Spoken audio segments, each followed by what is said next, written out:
Hey guys, welcome to my channel. My name's Elizabeth and thanks for stopping by. In today's video, I want to talk all about the UBC Personal Profile, how to best answer the questions and just how to make sure that your essays really reflect you and are the best that they can be. Because that's what the personal profile is all about. After looking at your academics, they want to see who you are as a person, what your character is like, and the best way for them to figure that out is through your personal profile and looking at your answers and seeing how you can answer these questions that they're asking. So I want to give you the best tips that I can think of as to how to best answer these personal profile questions and make your application as strong as it can be. Today I'm going to be sharing with you guys 5 tips to best answer your personal profile questions. Obviously the context I'm using for this video is just my own experience and my own process as I was trying to write these essays. As I was preparing for this video, I was just thinking about all the things I did that I thought worked. So obviously it might not work for everybody, but I'm just hoping that it can be really helpful to you guys in some way and give you a bit more insight into how to best answer these personal profile questions. So along with my 5 tips, I'm also going to be doing bonus tips here and there at the end of the 5 tips, just so you guys can get as much insight into how to answer these personal profile questions as possible. So we'll get right into it. A great place to start, in my opinion, is figuring out how UBC will be evaluating you. So they have a criteria that they will be following that you can find on the UBC website. All the links I'm talking about, I will link down below. On the UBC website, there is a list of the evaluation points that they are looking at when the admissions officers are reading your essays. There are 4 things that they critique you on, and these 4 things are engagement and accomplishment, leadership, substance, and voice. So these 4 things are what the admissions officers will be looking at when they are reading your essays and comparing your essays to other people's. So you have to make sure that you are meeting these criteria so that when they're comparing, they know that you stand out in comparison to the rest of the essays that they may have read. So using these 4 criteria, UBC will mark just how well you are able to showcase yourself to them. As I go through the tips, I'm going to be outlining which of these 4 criteria the tip kind of highlights more specifically. Obviously, all of these tips do help you to showcase the 4 criteria, but I do think that it's good to highlight specifically what sort of things will help you in which area. Another good thing to note is that the questions that you may be asked differ according to your degree. Again, I will link the website below where it tells you all the sorts of questions you could be asked. Obviously, the degree that you're applying to determines which questions they're going to ask you, but it's good to have a wide scope and know which ones they could ask you. When I was applying for a science degree, they asked me these questions, which I'll put on the screen here. So just so you know, if you're applying to the Faculty of Science, these are probably the questions that they are going to ask you. Okay, before we get into the tips, I do want to establish what each of the 4 criteria mean and what they're looking for when they say that this is what they're evaluating on. Engagement and accomplishment basically shows how you've pursued your passions and gone out of your way to do something that you love, maybe inside of school or outside of school, just showing how you have been proactive in your extracurriculars. Leadership is pretty self-explanatory. It's when you've shown that you can take responsibility and lead other people, and then also show what you've learned from that leadership experience. And substance is about the things that you actually include in your essay. So showing that you can answer the questions in a meaningful and detailed way, that you've been very specific in your examples and that everything that you said counts, that everything is really purposeful and intentional, and that you're able to convey what you're trying to share really clearly. And finally, voice, which is just about your individual voice. How have you made your essays unique to you? And it actually sounds a lot harder than it is. We all have our voice, and when we write, that voice organically comes out of us. It organically is shown in our writing, shown in our speech. So it's just about being true to that and being genuine to yourself and making sure that your voice is heard through your essays. I'm going to be going through these tips in semi-chronological order, kind of from when applications drop and you're like, oh, I can finally start writing my application. What do I do from here? To where you finished writing your essays and you're about to submit. So hopefully the tips will kind of follow in a chronological order like that. Right, so with that, tip number 1 is to brainstorm. So applications are finally open and you can finally start writing your essays and looking at what questions you have been asked. And I think a really good way to start if you're stuck is to just draw a mind map where you brainstorm your ideas. So at the center of the mind map, I recommend you just say my experiences, just as I've written here. And then branching off from this center bubble, you'll write the experiences that you have had that you feel are significant and that you really took something away from, like something that really impacted you, such as maybe playing guitar or volunteering at your local community center. Just anything that you feel would be relevant to the questions that you've been asked. And then I changed the color, and then for the next branch, I thought you could write what you physically did at this experience. So like, what role did you play? To say, if you were volunteering, you could have led group activities. If you were playing guitar, you could have like researched new techniques. If you were self-taught, and just like taken that initiative to learn the instrument yourself. Just talk about what you actually did at the experience. And then I changed the color again, and the next branch would be the skills and the qualities that you exhibited during this experience. So for example, if you're playing guitar, you're learning how to be creative. If you're volunteering, you're building your confidence. And say that if you're playing guitar again and you're self-taught, you are a self-motivated person. You're showing that you can be self-motivated and be proactive about pursuing your passion for music. And then if you're volunteering at a community center, you're developing team building skills, you're developing leadership. Just those almost cliche words that we are always told to put into our essays.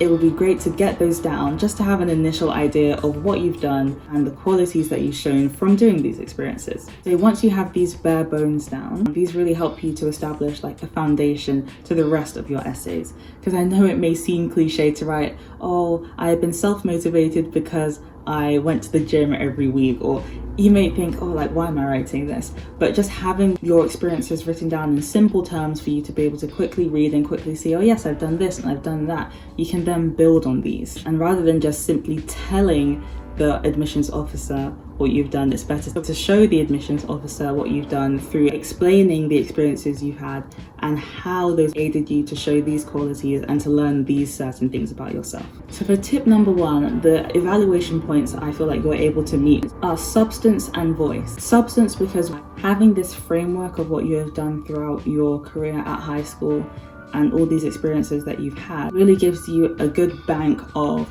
context and a good bank of ideas to put into your essays once it comes to answering those questions. So doing this brainstorm technique helps you to build the substance that you are going to put into your essay. And then voice, every tip that I'm going to be sharing with you today will be able to elevate your voice and make sure that you are getting that voice evaluation point down. So tip number 2 is to get your ideas into a first draft. I know it can be really daunting when you have to finally start writing your essays for the first time. Sometimes it's just hard to get started. So my advice is you have that brainstorm, you know what sort of experiences and sort of lessons you can be extracting and putting into this essay to just get something down. Even if you think it's terrible, write a first draft.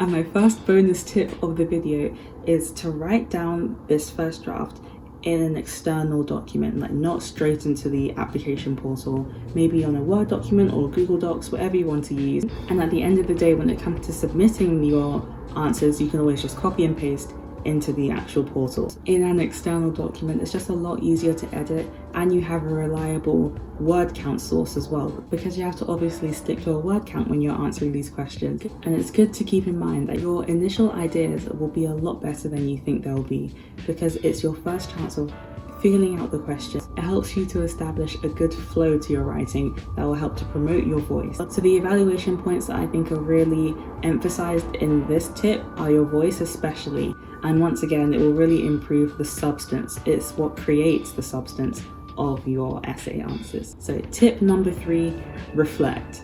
This is a big one. So now that you've got your first draft down and you have an idea of what you want to talk about, you have to make sure that everything that you're writing about clearly represents who you are as a person and shows your character. This just shows that you're a well-rounded person, that you can make mistakes but bounce back from them, and that you're just someone who will work hard in every aspect, because that's something that you really need at university. So you have to demonstrate effectively through your writing the lessons that you have learned from your experiences. So reflect, reflect, reflect. I think a really good way that this was explained to me was when UBC came to my school to talk to all the students who were wanting to apply. The lady who came to speak spoke about the 3 whats, and these were what, so what, now what? So the first part of this was the what. Like, what are you talking about?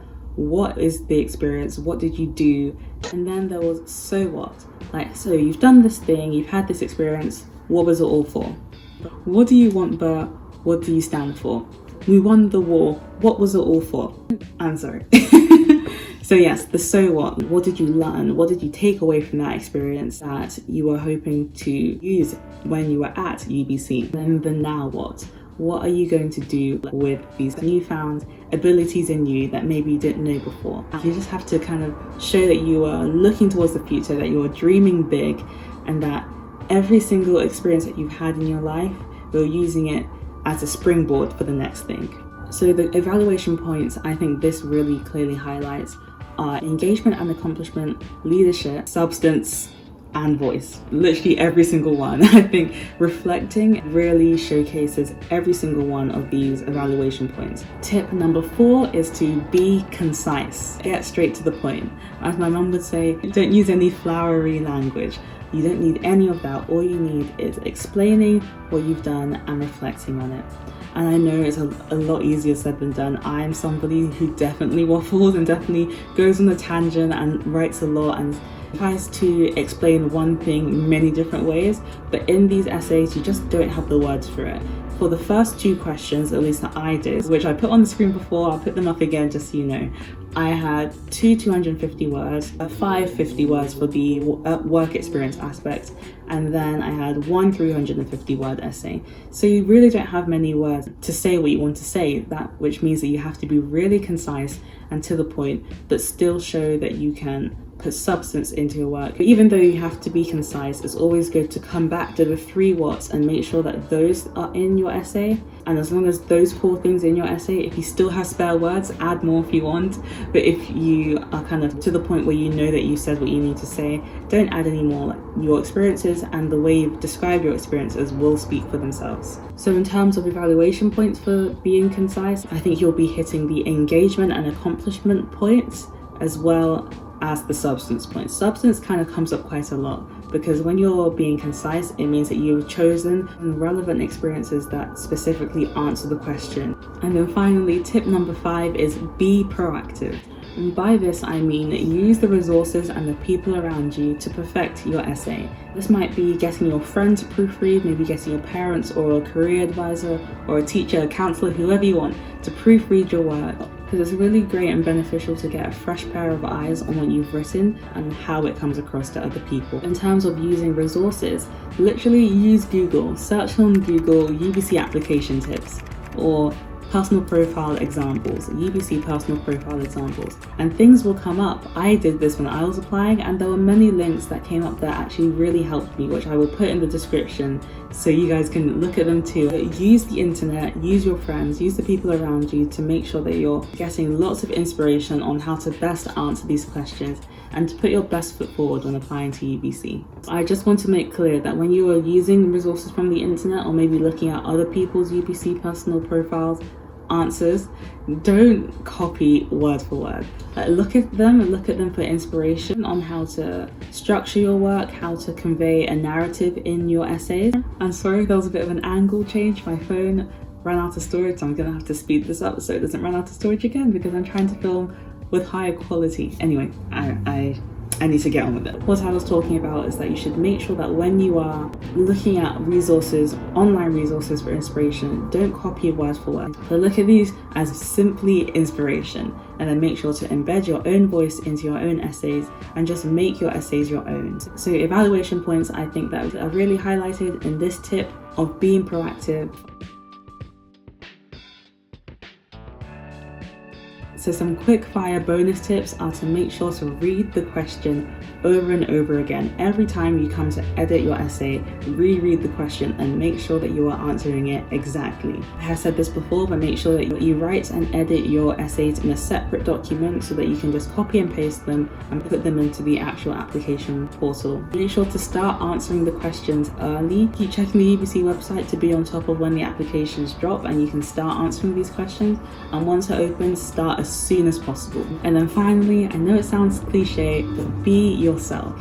Use your voice to showcase the amazing things about you that you think UBC should know. So that was the video. I hope it was helpful to you guys. If there are any more tips you think I missed, please make sure to leave them in the comments. If you enjoyed this video and you want me to make more UBC videos, make sure to let me know in the comments. I'll be more than happy to make lots of UBC content for you guys. If you like this video, please make sure to like and subscribe so you can join me as we talk about UBC and lots of different things in my life. I hope this was helpful. Thank you for watching, and I'll see you in the next one. Bye! What do you want, Bob? What do you stand for?